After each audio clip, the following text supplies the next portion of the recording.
Perfect.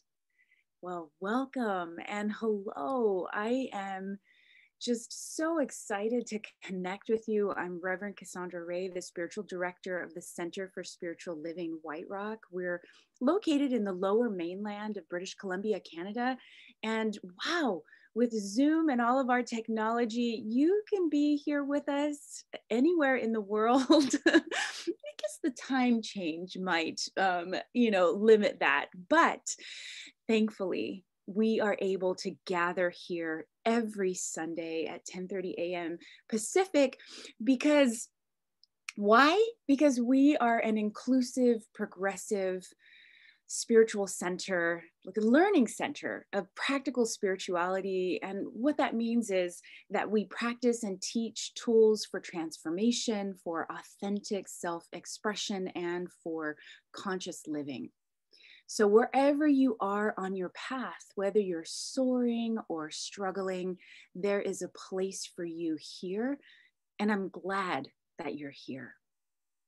So as we begin our time together today, I respectfully acknowledge that I personally live and work on the traditional unceded territory of the Coast Salish nations, including Kwikwetlam, Tsleil-Waututh, and Stalo First Nations. And so now let us ground our time together in truth and love. I invite you to turn within for a moment and to simply settling in your body, in your mind, in your heart. I take this moment to recognize that there is one thing happening here, and it is the unfoldment of spirit itself, the very essence of life that I know to be wholeness, to be perfect health, to be such wisdom and peace. That no matter what is happening on the surface, there is this undercurrent of unconditional love, this presence and power of spirit, the infinite one. I recognize that this source is my source, that it is the truth of who and what I am. That as the source of all life, it is my source. I am an expression of it. And as I know this of myself, I know this is the truth of each one present here today. That this infinite life is expressing as each one, that there is a flow of health and wellness, of clarity and peace that is flowing to each one here. And what I know of this time together is that it is an experience that brings that truth forward to the forefront of the mind and the heart.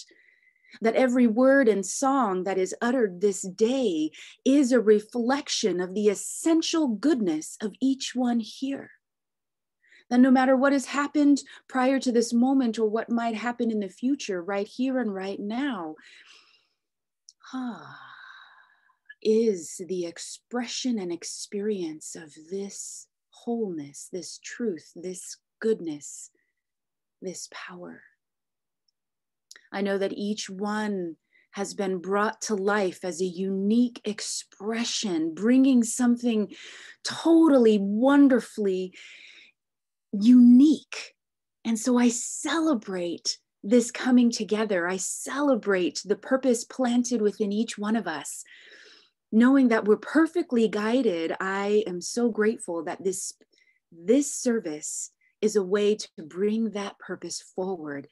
And when each one of us flourish individually, oh, how good it is for the entire world, for the collective. And I am so grateful for this emerging consciousness of oneness and power, of clarity and peace. I know that healing starts right here and that it reverberates out into this magnificent world, this magnificent home we call Earth.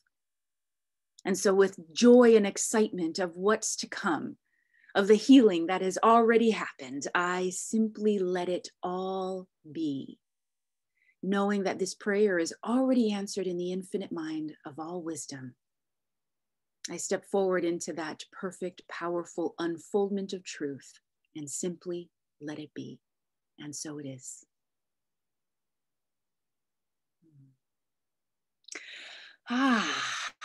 Yes. On the tails of that wonderful prayer, I am just excited to introduce our guest musician today, who is an award-winning singer, songwriter, and sound healer, Heidi McCurdy. She draws on a diverse tapestry of soul, of jazz, and folk, of world influences of her unique blend of global soul. She is known for her warm, soulful voice and her ability to tune into the music of the moment. Her lyrics resonate with the beauty of dreams, a vital connection with nature, and our collective power to create positive change. Yes, she leads a weekly choir group who sing for the joy of it. She's also facilitating a 7-week journey for women to free their wild spirit. And she has a free soul harmony singing meditation for you on her website. So you're going to want to visit that after this gathering and sign up for her programs, get her freebie, and connect with her. Please join me in welcoming Heidi McCurdy. Yay! Thank you so much, Cassandra. Om Mani Padme Hum. Om Mani Padme Hum.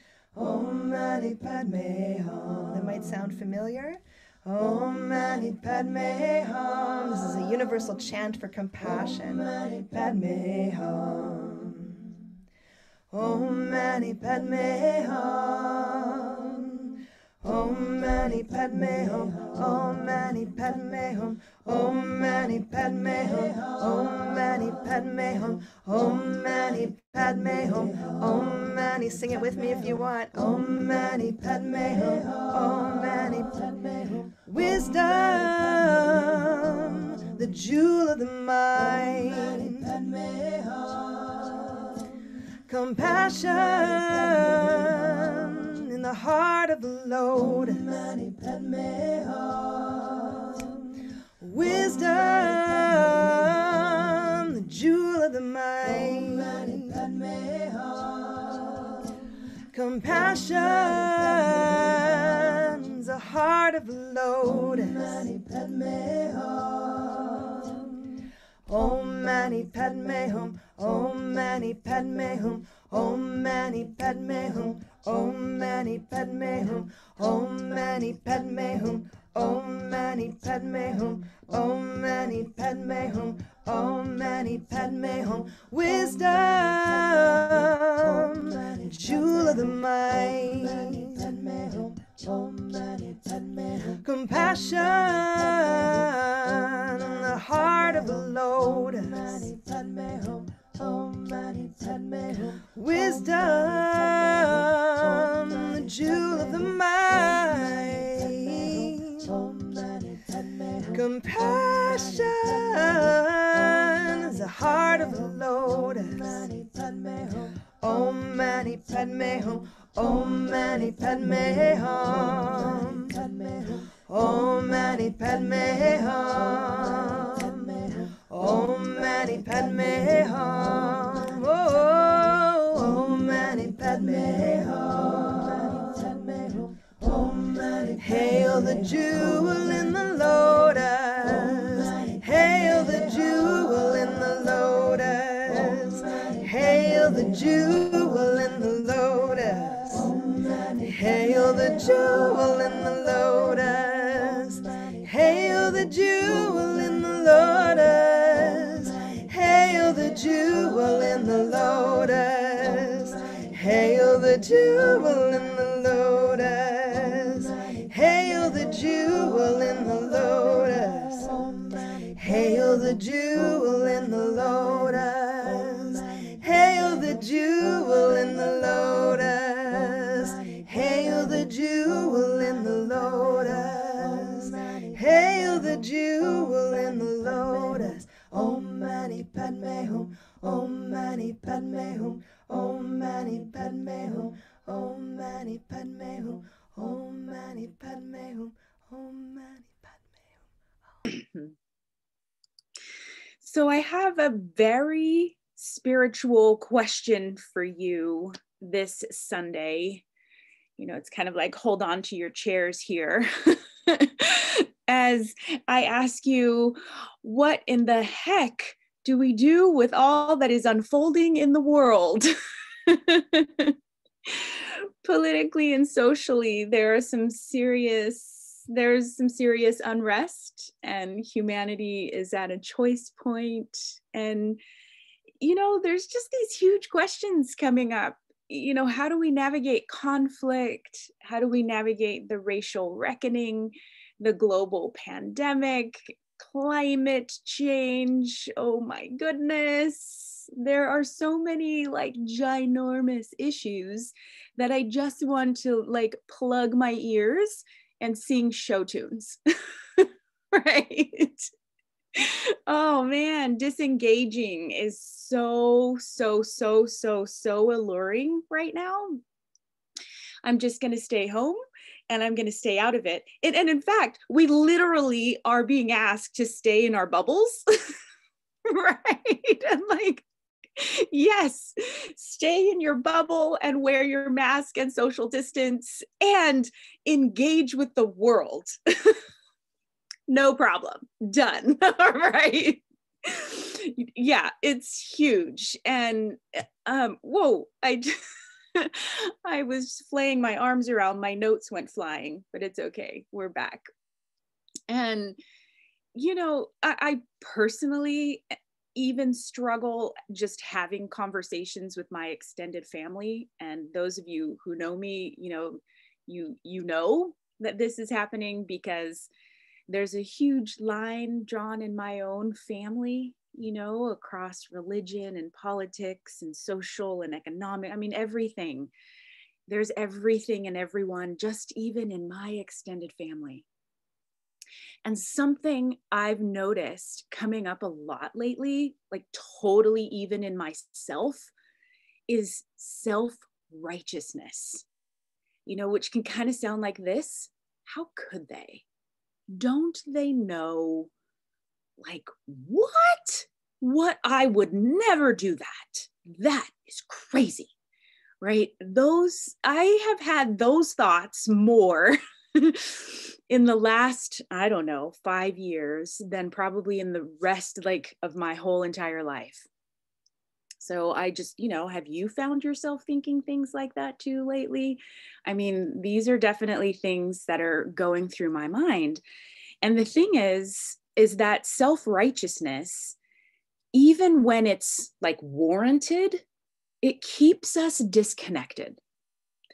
And not just from like the other people, those people, or like not just those family members, right? They don't just keep you disconnected from other people. It actually keeps us disconnected from our own hearts and our own self. And so I've come to realize that judgment, blame, shame, and now let's add to that self-righteousness, that all of that just serves to protect us from our own emotions and vulnerabilities. Let me just say that one more time. Judgment, blame, shame, and self-righteousness protect you from your own emotions and vulnerabilities. And in essence, they cut you off from yourself. And when I'm cut off from myself, it's so much easier to cut them off from their humanity, right? I can start demonizing them. I can put people in categories and put labels on them and measure them as less than, or get this, less evolved, right? I'm so spiritual, they're less evolved. They are the problem. But when I step back for a moment and see that one of the things I don't like about them is the way they put people different from themselves into categories and judge them as less than, crap, then I'm doing the same thing I judge them for doing. Oh.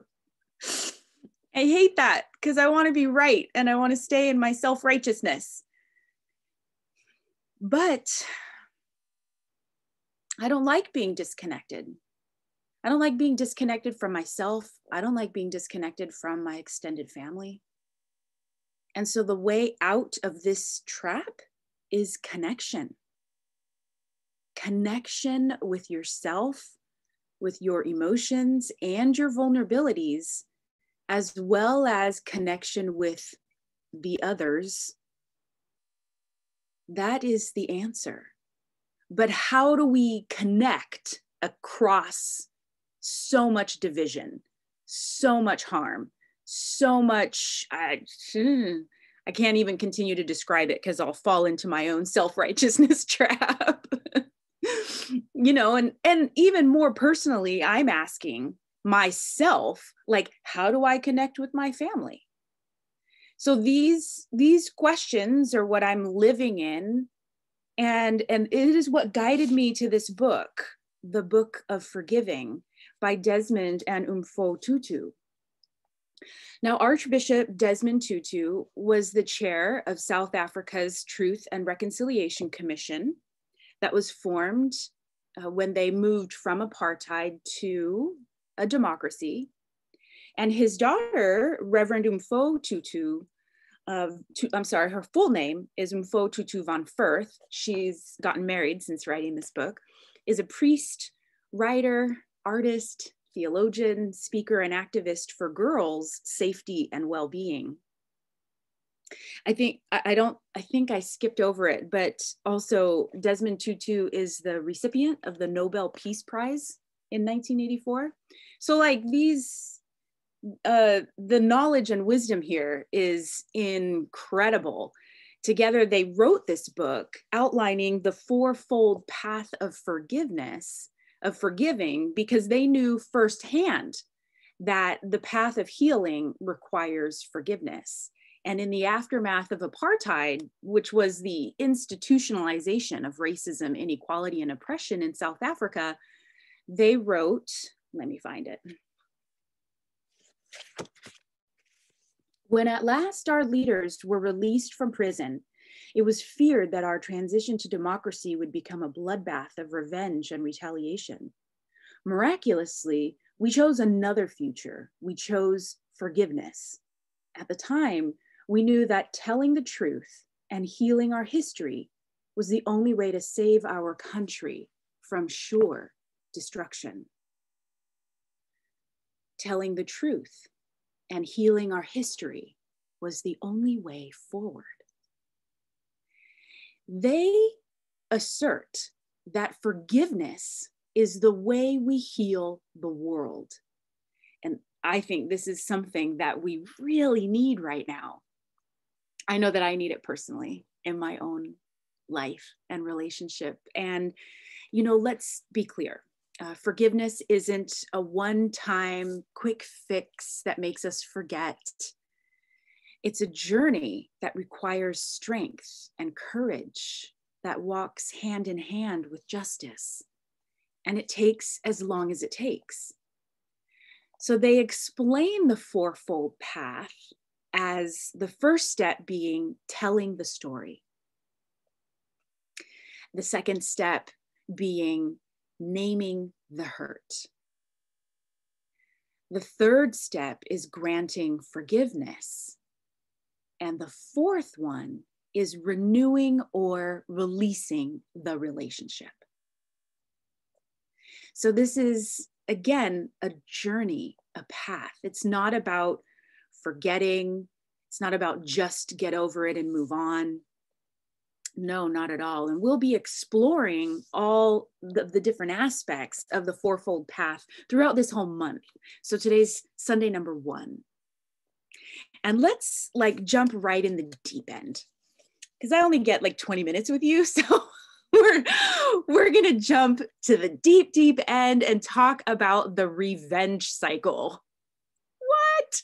Yes, the revenge cycle versus the forgiveness cycle. Okay, so on page 47, just gonna pull it up. They write, evolutionary biologists suggest that we are hardwired to seek revenge and hurt back when we are hurt. This is how our ancestors survived when confronted by a threat. And this is our nature now to respond in response to a threat. Okay, however, if you keep reading on the next page, they also tell us that we're hardwired to forgive and connect. And here they write, we are social creatures and our physical survival is just as dependent on happy relationships and social connections as it is on food, air, and water. So if you find yourself stuck in blame and wanting to hurt those who've hurt you, please just give yourself grace. Know that it's simply an echo of our survival instincts. And now you can choose connection instead of revenge. So this connection begins with your heart and is the key for moving out of judgment and blame and into healing. And in fact, your heart is the key from moving out of the revenge cycle and choosing the forgiveness cycle. So both cycles start with some form of violence or cruelty. And remember that while violence is physical, it can also be mental or emotional. So there's some sort of violence that happens that leads to hurt, harm, or loss. And in the revenge cycle, you reject the pain and you choose to harm, which this choice is a rejection of your shared humanity, and it leads to the retaliation or payback. And when this happens, you've come full circle, right? You're back to violence. You're back to behavior that harms. But this time it's you. So you don't have to choose this cycle. You can choose the forgiveness cycle, which also starts with some sort of violence or cruelty that leads to hurt, harm, or loss. But instead of rejecting the pain, and here's the key, you accept the pain and choose to heal.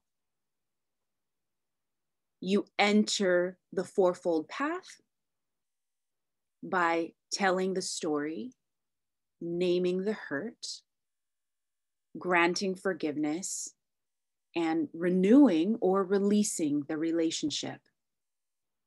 And in the forgiveness cycle, you're recognizing your shared humanity rather than denying your shared humanity.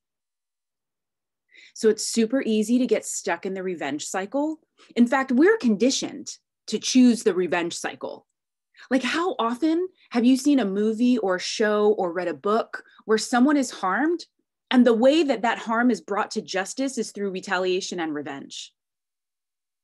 Like, killing the villain is praised and celebrated, over and over in our entertainment industry.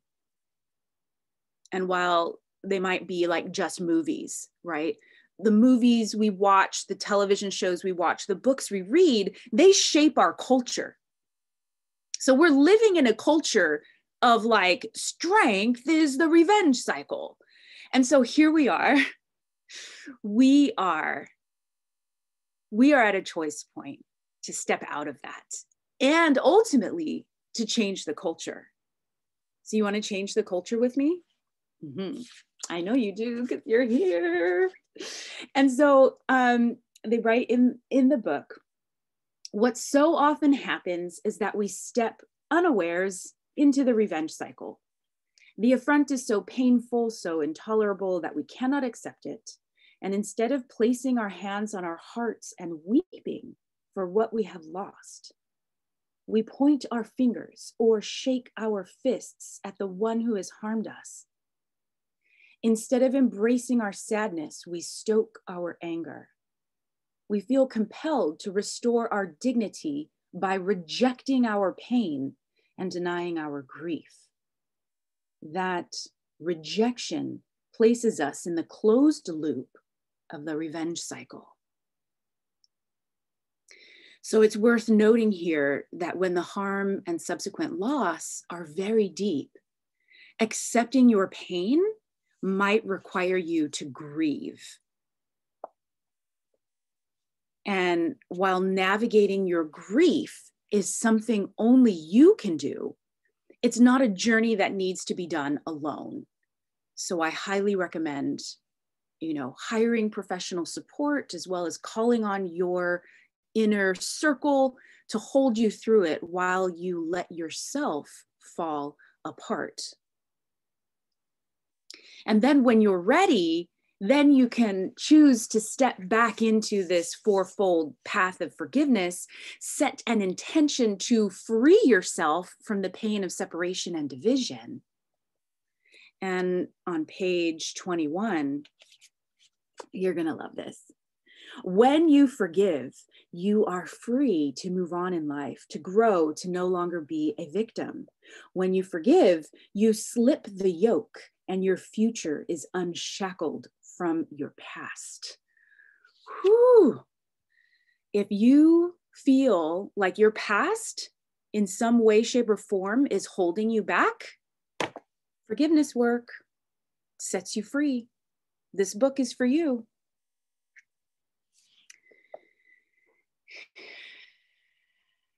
And this quote really does inspire me to forgive, because I can tell you that I'm not always ready to get off of my self-righteous box, right? Like sometimes it feels safer and more powerful to just stay on the self-righteous box. But stepping down off of that box, stepping into my heart, I know is that path of freedom. So Ernest Holmes writes in the study course in the Science of Mind, it's kind of big, but I'm gonna read from it here. In the glossary, he says, the consciousness of sin in another is the consciousness of sin in one's own being. We are free from condemnation only as we no longer condemn.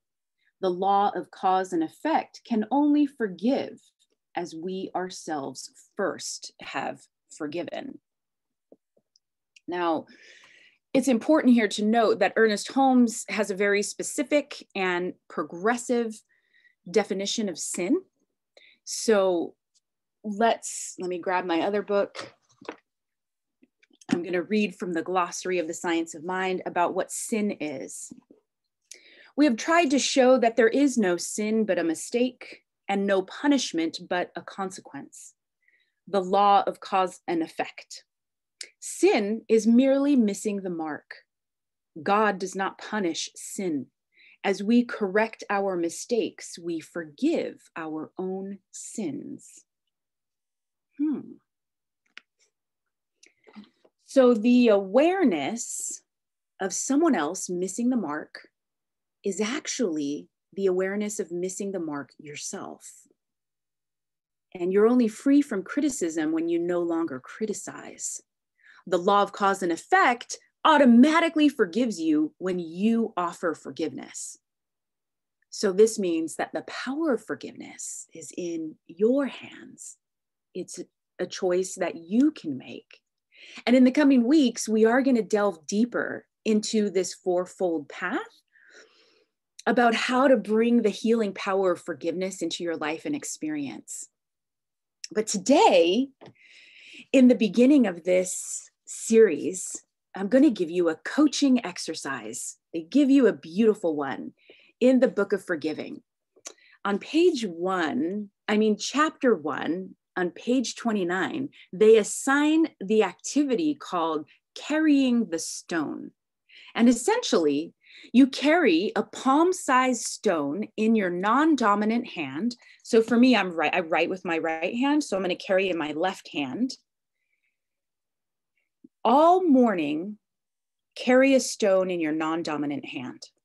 Don't set it down for any reason.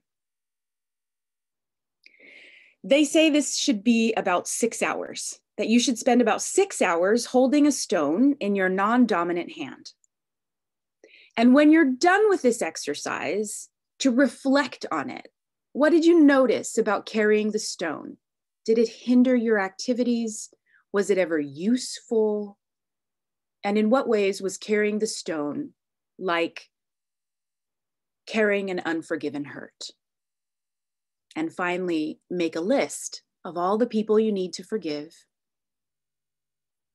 and make another list of all those you would like to have forgive you. So I'll be sure to include these questions, this activity and these questions in the description of our video and our podcast so that you can find them. I hope you will join us on this journey of forgiveness in February 2021.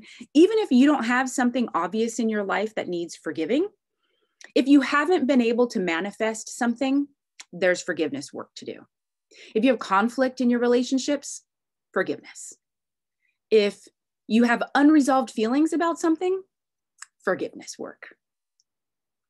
So if you aren't even just as happy as you'd like to be, there's forgiveness work.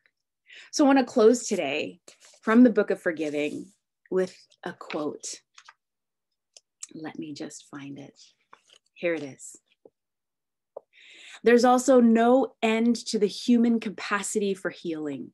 In each of us, there is an innate ability to create joy out of suffering, to find hope in the most hopeless of situations, and to heal any relationship in need of healing. I truly believe that it is you and me, and together we transform our own lives and we transform our culture, our country, and the world. It starts here. It starts with forgiveness. And I hope you will come back every week this month as we continue to walk the fourfold path of forgiveness.